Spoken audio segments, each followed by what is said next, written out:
Cette rencontre entre les organisations non gouvernementales et la coordination des réseaux et associations œuvrant dans la gouvernance démocratique s'inscrit dans une optique de la restitution auprès des 65 organisations œuvrant dans les thématiques paix, gouvernance et élection de la dernière séance de travail avec le ministre de l'Intérieur, de la décentralisation et du développement local et l'ensemble des parties prenantes au processus électoral en République du Congo. Au cours de cette rencontre, les organisations de la société civile ont pris acte de la refonte de la loi électorale et de la mise en œuvre effective de la biométrie en rapport avec les élections prévues au Congo en 2026.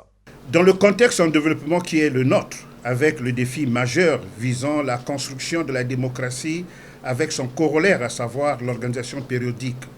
des élections concurrentielles, les organisations de la société civile ont un rôle crucial et déterminant à jouer. L'État d'un côté, les acteurs politiques et les organisations de la société civile que nous sommes de l'autre,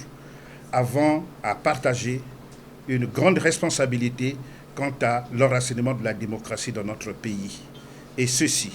dans un esprit de dialogue permanent, de tolérance mutuelle,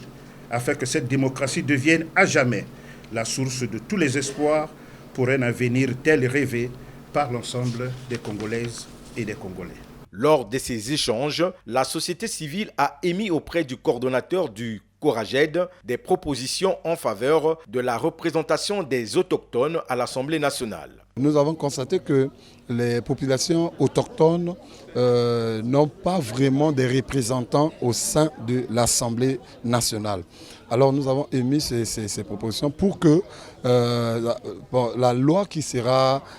présentée prochainement ou encore adoptée tienne compte aussi du quota des représentants des peuples autochtones. Pour sa part, le coordonnateur du Coraged, Sifa Sewangui, a saisi l'opportunité pour inviter les différents leaders des ONG à participer aux prochaines formations afin de renforcer leurs compétences et capacités managériales dans l'optique de contribuer à l'amélioration du système démocratique.